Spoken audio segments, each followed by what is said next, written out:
Aiza ny mpianakavy io? Isakafo re!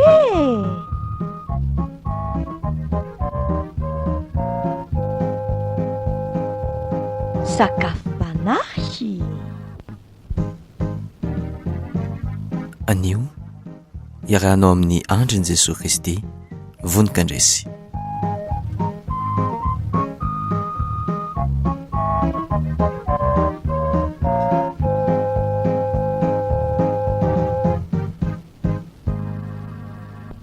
Mbola roa ampitombona aminao hatrany ny fahasoavana sy ny fiadanana ao amin'Andriamanitra raintsika ao amin'ny Jesosy Kristy Tompo mpamonjy antsika ary mpianaovana. Andray tenin'Andriamanitra indray isika amin'izao ankehitriny izao, ary dia ho aminao tokoa an'izany hery avy amin'ny tenin'Andriamanitra mamelona antsika izany. Alohan'ny andraisantsika ny Matthieu toko fahafito amby roapolo, Matthieu toko fahafito amby roapolo androany, eo amin'ny andininy faha iraika ambin'ny folo ka hatramin'ny andininy faha iraika amby telopolo, ahitantsika an' Jesosy Kristy, ilay marina izay notsarainy izao tontolo izao, ary nomelohan'izao tontolo izao eo amin'ny hazo fijaliana, dia fanontaniana ampisaintsaina antsika tokoa ny hoe nahoana moa no marina no voatorotoro, navela ho voatorotoro? Mahatsiaro an'i Jesosy tsika fa mety mahatsiaro ihany koa ny fahamarinana eo amin'ny manodidina antsika amin'izao ankehitriny izao. Ivavakantsika alohan'ny andraisantsika izany hafatra sy ny valin'izany fanontaniana izany avy amin'ny Tompo. Ivavakantsika. Tompo Andriamanitra raina e, misaotra anao izahay ankehitriny, ianao no mpampianatra anay koa, dia iondrika eto anatrehanao izahay, mampianatra anay hanetry tena ianao eo anatrehanao, ary vonina ny iainao anao ilay miteny, ianao ilay antokana sady marina, no angatahanay anatin'izao teny izao, hiteny manan-kery, ary atonga anay ho voakasika, voaova, ary tena anana hery iainana ny sitraponao indray, amin'ny anaran'i Jesosy. Amen. Vakitsika ary Matthieu toko fahafito amby roapolo, araka an'ity teny-pony eto Madagasikara namakiko azy andininy faha iraika ambin'ny folo ka hatramin'ny andininy faha iraika amby telopolo aminaran'i Jesosy. Alain'ny Pilato am-bava i Jesosy. Dia nijoro teo anatrehan'ny gôvernora i Jesosy, ary nanontany azy ny gôvernora nanao hoe, ianao ve ny mpanjakan'ny Jiosy? Dia hoy Jesosy, anao izany teny izany. Fa raha ny hampangaza ny lohandohan'ny mpisorona sy ny loha-olona dia tsy novalian'i Jesosy akory. Tamin'izay Pilato dia niteny tamin'i Jesosy hoe, tsy renao ve izany zavatra maro hiampangananao izany? Fa tsy namaly amin'ny Pilato akory Jesosy na indray-mbava azy, hany ka gaga mihitsy ny gôvernora. Voahelika ho faty i Jesosy. Ary fanao ny gôvernora isaky ny fankalazana ny Pasika, ny mandefa mpigadra anankiray, dia izay tiany ny vahoaka. Nisy mpigadra malaza atao hoe Jesosy Barabasy tamin'izay koa. Dia ny vahoaka tafavory no nitenena amin'ny Pilato hoe, iza no tenareo alefako anareo, i Jesosy Barabasy sa i Jesosy ilay atao hoe Kristy? Fantatry Pilato fa fialonana no nanoloran'ndry zareo an'i Jesosy ilay atao hoe Kristy. Ary mbola nipetraka teo amin'ny fitsarana iny i Pilato, dia naniraka olona ny vadiny ilaza aminy hoe, aza manao na inona amin'ny olo-marina io, fa nampahoria be ihany izay nanofisako azy hanonarain'izay. Ny lohandohan'ny mpisorona sy ny loha-olona kosa dia nitaona ny vahoaka mba hitaky ny handefasana ny Barabasy ary ny hamonoana ny Jesosy. Dia niteny tamin'ny vahoaka indray Pilato nanao hoe, iza amin'izy roa lahy reto no tianareo alefako anareo? Ka hoy ny vahoaka, i Barabasy. Dia nanontany azy ireo i Pilato hoe, ahoana kosa ary no ataoko amin'ny Jesosy ilay atao hoe Kristy? Fa novalian'izy rehetra hoe, aoka izy omboana amin'ny hazo fijaliana. Dia hoy ny gôvernora, fa inona ary ny ratsy nataony? Kanjo, vao maika koa ny antsoantso mafy ny vahoaka nanao hoe, aoka izy omboana amin'ny hazo fijaliana. No nita amin'ny Pilato fa tsy naomby izy. Fa vao maika nitombo azy nitabataba, dia nankarana izy ka nanasa tanana teo anatrehan'ny vahoaka sady nanao hoe, afa-tsiny amin'ny hahafatesany io lehilahy io rahanareo ny anareo, dia izao no navalon'ny vahoaka rehetra. Ao koa ho zakainay sy ny taranak'iray ny fahafatesany.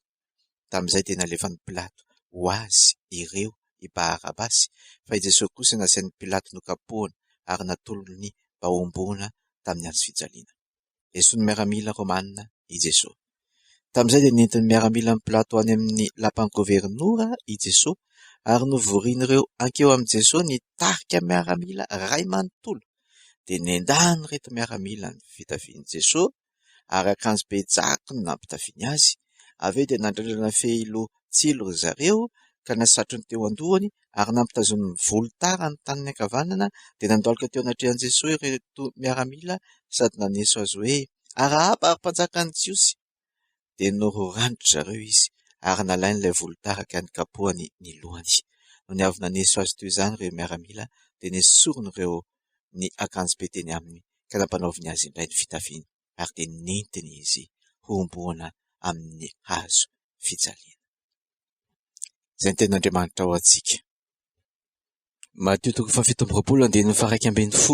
nanomboantsika azy teo ka hatramin'ny 30 ry havana, ary ho zaraintsika roa izy.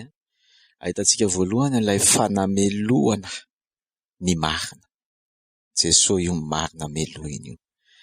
12 amin'ny Mateo 7:20 no ahitantsika izay. Hatreo amin'ny 19. Ary tapany faharoa kosa ahitantsika jerevana rehefa avy eo ny 17 ka hatramin'ny 30 ny fanaovana tsinotsinona. Lay marina dia Jesosy Kristy izany, raha hiarany sazy fanamelohan'ny olombelona izy. Aiza ny sitrapon'Andriamanitra ao anatin'izany rehetra izany? Ny marina. Aiza ny sitrapon'Andriamanitra ny amin'ny marina eto amin'ity izao tontolo izao ity? Ary ny marina dia Jesosy Kristy mihitsy. No hitantsika niaran'izany fanamelohana sy fanaovana tsinotsinona izany. Raha jerentsika ary ilay fanamelohana an'i Jesosy voalohany indrindra, 11 ka hatramin'ny 19, dia ho hitantsika hoe nahoana no voapanga amin'ny fitsarana tahaka izao ka homelohina ny marina. Na dia marina aza dia hampangaina sy melohina eto amin'ity izao tontolo izao ity. Nahoana? Inona ny sitrapon'Andriamanitra? Valiny hitantsika voalohany eto dia ho fijoroana vavolombelona. Antsoin'Andriamanitra hijoro vavolombelona eo anatrehan'ny olona, eny fa eo anatrehan'ny fitsarana tsy marina aza. Ny fahamarinan'Andriamanitra. Antsoin'Andriamanitra hijoro vavolombelona amin'ny fahamarinana isika, na dia ho voaheloka aza. Raha ito amin'ny 11 dia hoy ny voasoratra dia nijoro teo anatrehan'ny gôvernora i Jesosy ary nanontany azy ny gôvernora hoe ianao ve no mpanjakan'ny Jiosy? Iny fanontany iny dia nivalian'i Jesosy, voalaza anao. Fijoroana vavolombelona voalohany teo anatrehan'ny Pilato izay. Anaty fiampangana i Jesosy amin'io fotoana io, raha tsy haivina dia ny lohandohan'mpisorona ary taratritsika eo ny 12 izay amin'ny vakitsika teo. Ny lohandohan'mpisorona sy ny loholona no nitondra an'i Jesosy eo anatrehan'ny Pilato. Nahoana moa? Pilato izay gôvernora Romanina. Nahoana? Satria tsy manazoa nameloka olona ho fatiny Jiosy tamin'izany fotoana, ary i Pilato izay gôvernora no tsy maintsy hitondrana azy raha tia hitondra fanameloana ho faty. Io ilay antsointsika hoe sazy faratapony, peine capitale. Dia tsy maintsy handresy lahatra amin'ny Pilato reto lohan'mpisorona reto hatanteraka ny fikasan-dratsy. Ahoana eo anatrehan'ny fiampangana toy izany no ataon'ny fahamarinana na ny marina. 12. dia tsy novalian Jesosy akory izany fiampangana natao lohandoham-pisorona sy ny loholona izany. Nanamafy Pilato ny teny taminy hoe tsy renao ve izany zavatra maro ampangananao izany? Valiny, fa tsy namaly any Pilato akory i Jesosy na indray mbava azy. Izany eto amin'ity famaliany fanoratany Matio ity moa isika. Filazantsara araka Matio 7:20 aloha no tazomitsika mba hahafahantsika misintona hoe inona mihitsy izany tena tian'Andriamanitra ampitaina amin'ny alalan'izao afatra niraiketo Matio izao. Izay ny tanjontsika androany. Tsy namaly kory Jesosy nandray mbava azy na dia efa nitaky ny hamaliny azy i Pilato. Hany ka gaga mihitsy ny gouvernement fijoroana vavolombelona riavana. Vavolombelona inona io? Vavolombelona mampiseho an'Andriamanitra, mampiseho an'Andriamanitra ho sy ny fahamarinany. Fa ahoana tokoa ny tokony iainana n'izany olona marina melohina. Valiny raha eto amin'ity teny ity, tsy mamaly teny akory. Tsy manamary tena. Tsy manamary tena no atao. Fa maninona? Mampiseho ny toetra sy fahamarinan'Andriamanitra. Vokany tena gaga i Pilato. Mbola tsy nahita izy riavana olona ho faty izao. Olona homelohana ho faty. Dia tsy miaro tena. Marihana moa fa fomba fiadin' izao tontolo izao mihitsy mantsy ny famaliana vava, miady vava izany, miady mifandresy lahatra eo, ilazana sy hanamarinana ny tena. Dia izay mahay mandresy lahatra eo foana no mandresy matetika. Ary eo moa no ilana indraindray an'iren'ilay mpisolo vava sy tena mahay miteny ireny. Fantatsika tsara raha paraka ireny tantarana olona ndetantsika ayahiana ireny sika ka anaovana fanadihadiana. Dia ahoana filaza azy rehefa ilay mpijery ireny horonan-tsariny ireny ianao? Dia hoy izy aleo mangina raha tsy eo anatrehan'ny mpisolo vava. Satria izay zavatra tenenina rehetra dia mety hanamelohana anao. Dia aleo mangina sy tsy miteny hozy ireny olona ireny. Marina tokoa aloha izay. Fa arakaraka ny tenenina no mety hameloka. Ny fiampangana izany, ny fiampangana. Ampianarin'ny Tompo isika ahoana ny fomba fiatrehana an'izany fiampangana izany. Tsy manamary tena. Tsy manamary tena.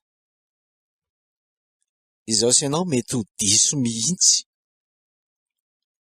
Fa andaontsika nitry tena. Ka andinika hoe inona ary ny tena mety tsy nety natao. Fa raha tsisy tahaka an'i Jesosy teto, tsy ilaina ny manamary tena. Dia jerena ny vokany eo anatrehan'ilay gouvernement. Gaga mihitsy ny gouvernement. Hafa mihitsy ity voapanga anankiray ity. Ary nahatonga hitantsika eo amin'ny 19:20, fantatry Pilato fa fialonana nanolorandry zareo an'i Jesosy ilay atao hoe Kristy.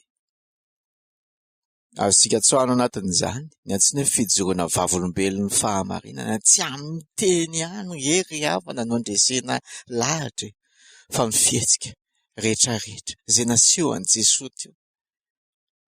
Dia efa ampy an'i Pilato ahitana ny marina fa tena fialonana avy amin'ny lohan'ny mpisorona no nahatonga an'ireo izao fiampangana diso toeran'izao. Ankoatr'izay, Jesosy Kristy dia tena mampiseho mihitsy ny fahatokiany an'Andriamanitra. Na eo aza hoe izao tontolo izao no mitsara, izao tontolo izao no mitsara, ary mitsara amin'ny fomba diso, miampanga ny marina, mahatoky an'Andriamanitra izy. Ary ianao, ataontsika hieritreritra sady ny tenantsika. Eo anatrehan'ny mety fiampangana manjoanao, toy inona ny fihetsika ao? Fianaranao antsika Jesosy Kristy. Raha misy tsy mety nataontsika ao, tsika hitehatratra. Ka rehefa tonga ny fiampangana dia Asiako mafy ny tenako izy Paoly Apôstôly. Afahako mandray ho tranga fanararoatra izany fiampangahany izany anga. Atonga ho voavonjy. Ary raha tsy misy hitanao bitsy amin'ny fanamasinana anao hoe fahameloanao fa tena ao anaty fahamarinanao fotoana fijoroana vavolombelona io. Ary aza manahy Andriamanitra no ao ambadika ary mahita sy mitsara. Jereo ny zanany.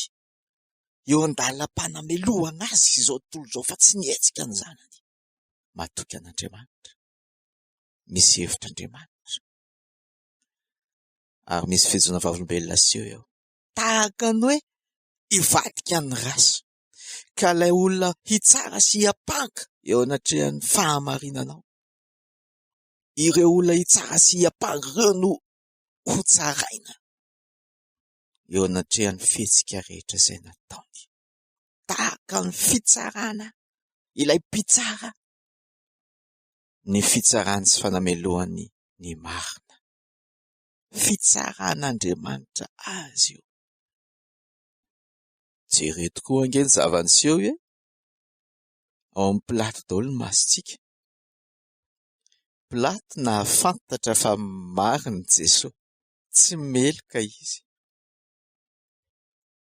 Ary ny fijoroan'i Jesosy vavolombelona araka ny tenentsika teo no anisany nahatonga azy nahatakatra izay fahamarinana izay. Andriamanitra izany mampiasa ny fijoroana vavolombelontsika ampafantatra ny fahamarinana amin'izay olona manodidina. Eny fa nampitsara ary izy. Izay mihitsy ny tranga teto. Fanampy ny nomen'Andriamanitra ny vadin'ny Pilato tamin'ny alalan'ny nofy hanina. Hitanao ny voasoratra eo amin'ny 7:20. Raha mbola mipetraka teo amin'ny fitsarana iny Pilato dia naniraka olona ny vadiny nilaza aminy hoe aza manao na inona amin'io olo marina io. Fa nampahory habe ihany izay nanofisako azy nanarainy izay. Dikan'izany mampiasa amin'ny fomba rehetra Andriamanitra ahafantarana ny marina. Ain'Andriamanitra mampiseho ny fahamarinana matokisa azy.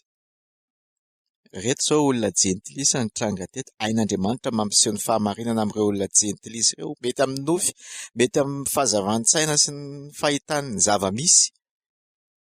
Dieu montre des évidences pour que chaque personne puisse croire.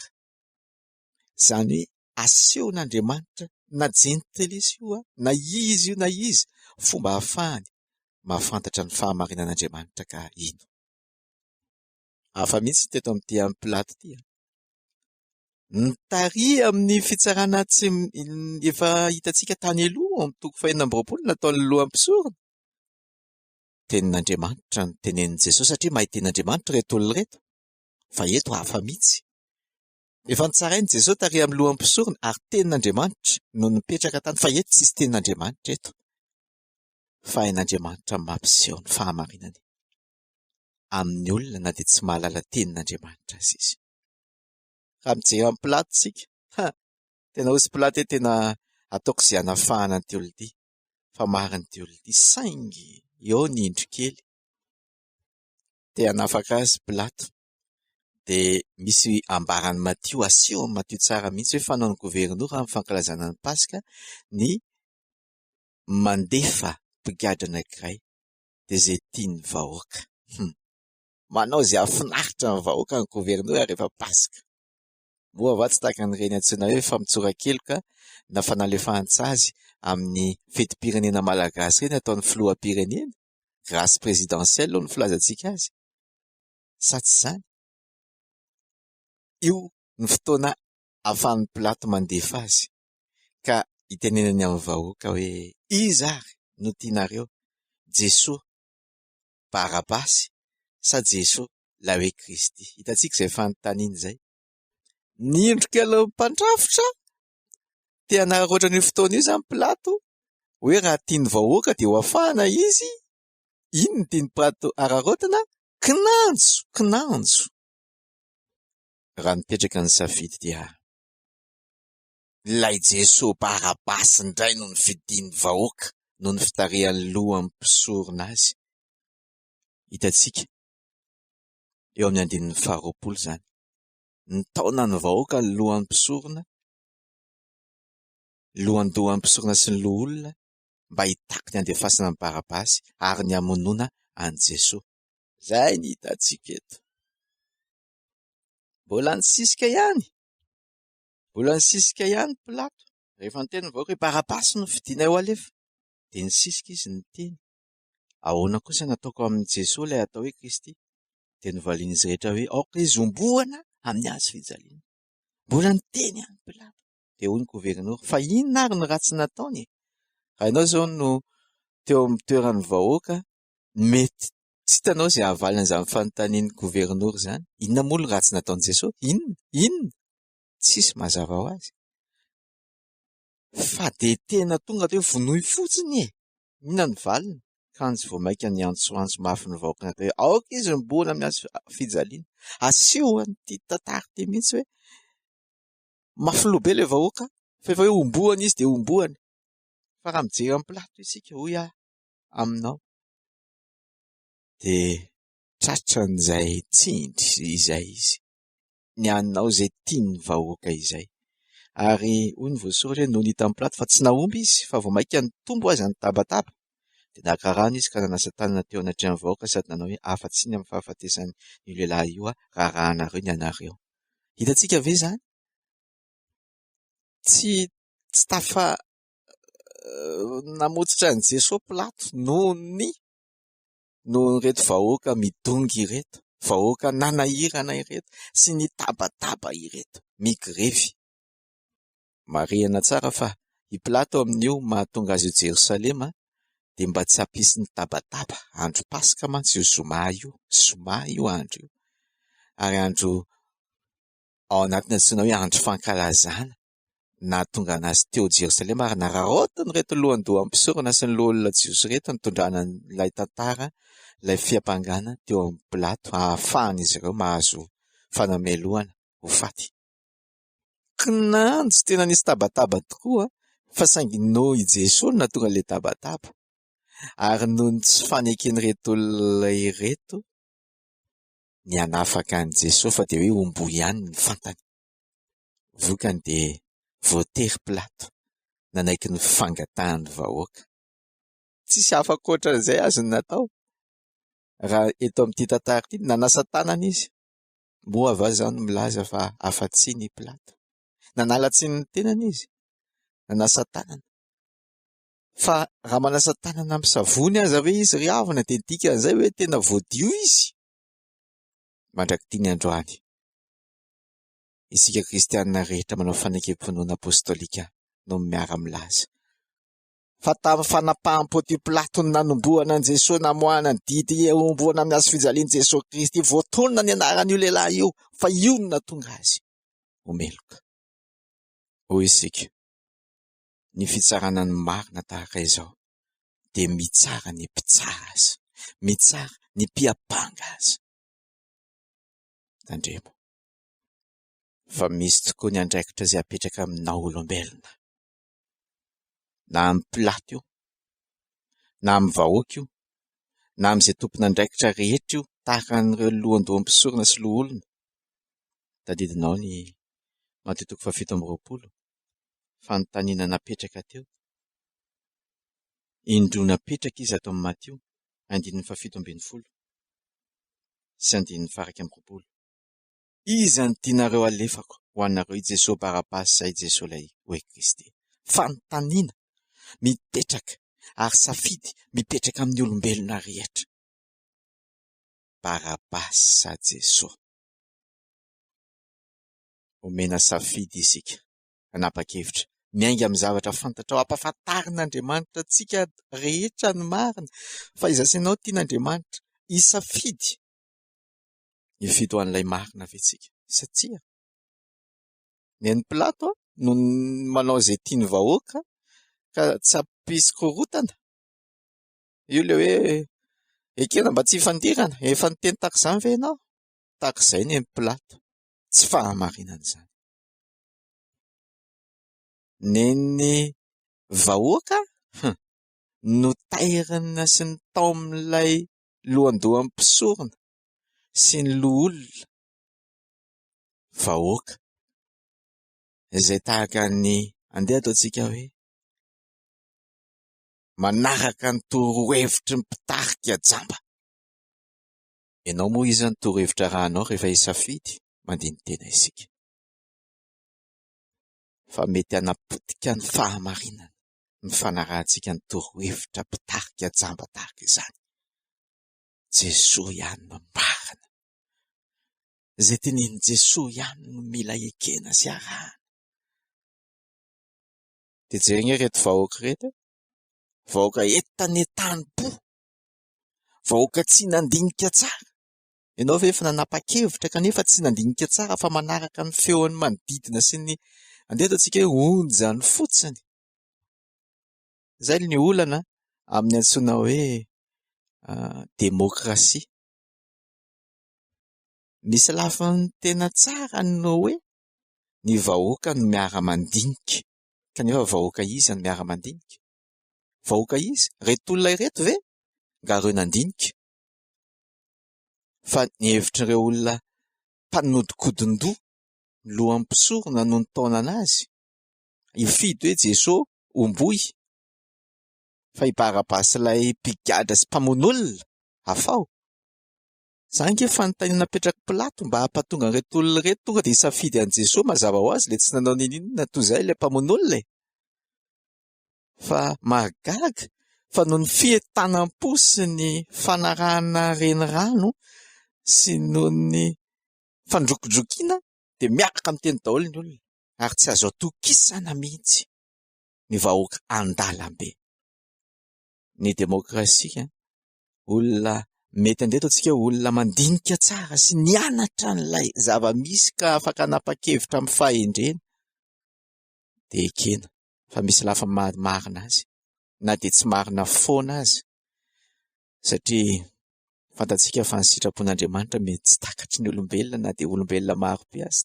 Taky nina ny seho tany tilikambon'ny Babela, olombelona ny kaondoha fa tsy ny sitrapon'Andriamanitra ary no tsarain'Andriamanitra izany. Fehany ry havana, mitaonanao hifidy ny fahamarinan'Andriamanitra ary hifidy an'i Jesosy Kristy.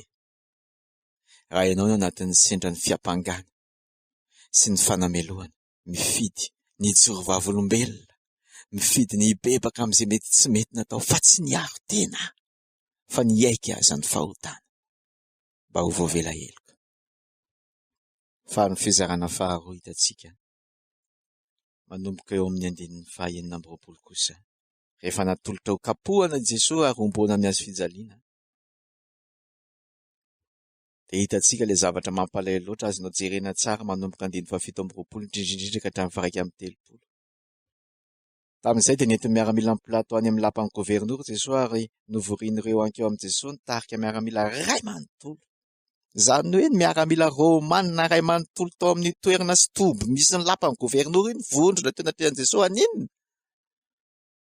Haneso, hanala ny fony, hamono, hanao tsinotsinona. Ary reto olona reto moa miaramila jentilisa Romanina ny dikan'izany. Tsy mahalala an'Andriamanitra izany ireo, tsy mahalala an'Andriamanitra ny jiosy ireo,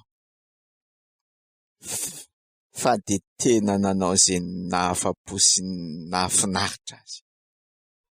Hatramin'ny nandrandrana satroka tsilo ho tahaka ny fehelohana mpanjaka, ampiakanjona akanjo jaka ilay akanjona miaramila menamena midorehitra, ary ampitanjomina volotara no hany mba te himpanjakana, ary mody miankohaka sady maneso eo anazy no mikapoka sy mandrora, manao tsinitsinina, mikapoka loha. Izany nanjoany Jesosy. Avy eo dia nomboana mo tamin'ny hazo fijaliana Jesosy. Natao tsinitsinina. Izay ny zavatra faharoa hitantsika eto. Ahoana izany mary natao tsinitsinina izany? Hitantsika fa nanaiky Jesosy. Nanaiky atao tsinitsinina. Satria lalan'Andriamanitra eo. Lalan'Andriamanitra ahafaty ny voambary, anatoritorona ny voambary iray, ahatonga azy hitondra fiainana. Tatsika any amin'ny boky ny Seha-paminany moa, izao toe-javatra mampalahelo loatra izao, efa filazana sy efa planin'Andriamanitra voalaza ao amin'ny Isaia 7:15. Andininy 7. No tsiratsiraina sy ny lavin'ny olona izy, lehilahy tototry ny fahoriana sady ilomam-pijaliana, tahaka izay tsy tiany kojerena akory. Eny no tsiratsiraina izy ka tsy mba nahoantsika, nitondra ny ariditsika tokoa izy, sady nivesatra ny fahoritsika. Kanjo voalefina noho ny helotsika izy, sady notorotoroina noho ny fahadisotsika.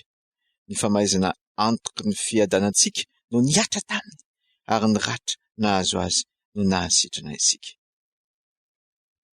Nampahoriana ny mpanompo ny tompo, nefa nanindry tena ka tsy ny lohabava akory, tahaka ny zanak'ondretina hovonoina, sy tahaka ny ondrovavy eo anatrehany manety azy, eny tsy ny lohabava akory izy. Andininy 10. Fa sitraky ny tompony atorotoro ilay mpanompony, ka izany nampiaretany azy fangefiriana. Fa rehefa nanolo tena ho sorom-panonerana izy, dia ahita taranaka sy ho ela velona, ary amin'ny alalan'ny mpanompony io radio no hatanteraka ny sitrapon'ny tompo. Amen. Zay vao azontsika. Notorotoroina Jesosy hanome fiainana ho antsika, izy fiainana hitsimoka ao anatintsika. Izy famelan-keloka rehefa maty ho antsika izy, ny solo-toerana antsika. Izy fahasitranana eo anatrehan'ny aretintsika, ny efa nangiry viriny mafy dia mafy. Fahasitranana ho an'ny aretintsika.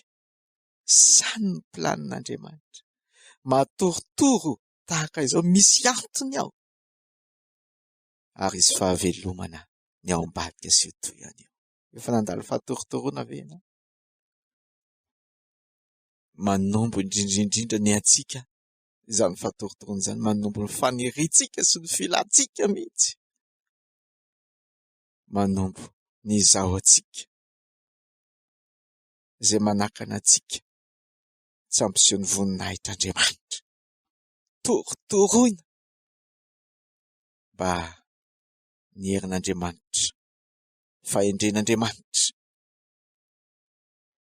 ary ny voninahitr'Andriamanitra no iseho amin'ny alalantsika rehefa isika ny sendra ny torotoroina.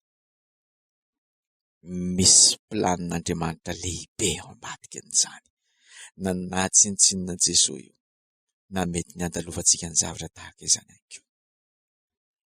Eto am-panamaranana izao ten'Andriamanitra izao ry havana, atao isaintsaintsika. Voalohany indrindra ny an'i Jesosy Kristy, nahafatesany teo amin'ny hazo fijaliana, izay fahafatesana mahatsiravina indrindra ny Romanina tsy azo vonoina amin'ny hazo fijaliana, fa manala baraka loatra izany. Sa sika seho amin'ny horonan-tsary ny tena zava-miseho marina rehefa homboana amin'ny hazo fijaliana ny olona, fa manala baraka loatra, mitanjaka tanteraka le izy, fa tsy ohatr'ireny amin'ny horonan-tsary. Ary ny famonoana faran'izay mahatsarina sy mangirifiry indrindra izany. Fa maninona ny zany nanjohan'i Jesosy? Ho azontsika fa izany ny sanda lehibe dia lehibe tsy maintsy aloha ho vidin'ny fahotantsika. Barabasy no afaka teo amin'ny toeran'i Jesosy tamindray mitoraka eny, fa izao sy ianao ihany koa, meloka eo anatrehan'Andriamanitra, isika rehetra no afaka noninahy loran'i Jesosy ny tenany teo. Izy ilay zanak'ondry nanaiko ho vonoina isolo toerana antsika, tahaka ny tamin'ny andro Pasika jiosy, dia velona ny fianakaviana nisy zanak'ondry sy nisy porofon'ilay rano zanak'ondry teo amin'ny tolana. Fa maty kosa izay tsy nisy an'io zanak'ondry no vonoina io. Jesosy ny zanak'ondry ka nahatonga izy anao ho voavela heloka, ka tsy ho faty noho ny fahotantsika. Fa mila fanapahan-kevitra ny andray an'izany na tsia. Ny mpitarika jiosy tsy nandray iray havana. Loza ary ny tenenin'izy ireo sy ny vahoaka izay nanao hoe omboy, raha ny safidy izy ireo, omboy ny azy ny safidiny, ary nylazainy mihitsy hoe aoko zakaina sy ny taranakay ny fahafatesany io lehilahy io. le lehilahy marina no zakainy sy ny tarana ny fahafatesany loza tsisy ohatr'izany ny teneniny. Fa amin'ny taona 70 taorianan'i Jesosy Kristy tokoa dia rava tanteraka ny tempôly ary lozany sy tao Jerosalema, mitsoaka sy mandositra ny olona rehetra fa ny ravan'ny Romanina izany ary mandrakitiana androny tsy niverina intsony io tempôly io. Izay nisy an'ireto lohandohan'ny mpisorona sy fanompony reto vitatreo. Fa nifindra ary ny tenin'i Jesosy nazavainy tao alohaloha tao, nafindra ho amin'ny fiangonana, dia fiangonan'ny olona mino an'i Jesosy. Izy no mpisorona n'Andriamanitra. Manomboka aho, dia izao sy ianao izany, raha mino ianao, ndao io vavolombelona. Ary tsy teniteny foana, na dia eo anatrehan'ny fiampangana aza. Tsy ho kivy, fa atoky na dia eo anatrehan'ny fanaovana tsinitsinina sy fanaparan-keriny izao tontolo izao aza. Fa mihasoasoa.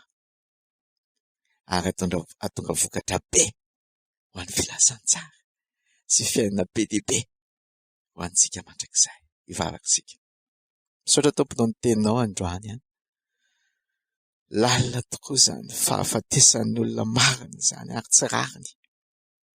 Kanefa nampiasainao izany faratsianay olombelona izany amonjenanay mihitsy hanovana ny fonay. Ary ananay fiainana vaovao. Fiainana vaovao andray andrakitra kosa nefa. Ary ijoro amin'ny fahamarinana. Fiainana vaovao izay anaiky ho torotoroina aza. Mba hahafahan'ny voninahitra ao, ny herinao Andriamanitra izy eo. Fiainana vaovao, matoky ianao, fa tsy matoky ny feon'ny vahoaka, na matoky ny fahaizana mampalalana sy ny zavatra hafa eto amin'ity zao tontolo izao ity. Hatoky ianao izay Andriamanitra. Ary hialaka tanteraka ny rehetra ao amban'izany fialofan'i Jesosy Kristy izany izay mitondra na io hiavana aminao Andriamanitra. Dia hiainan'izany fiainana sambatra, faly, ary mahery sanjoro tahaka an'i Jesosy Kristy izany. Eny, na dia anatrehan'ny fahafatesana sy ny fanamelohana sy ny loza maro ateraky ny tsy fitiavana izao tontolo izao aza. Ho anao voninahitra Andriamanitra. Misaotra Tompo. Amen.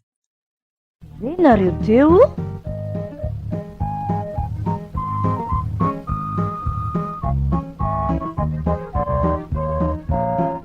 sakafom-panahy.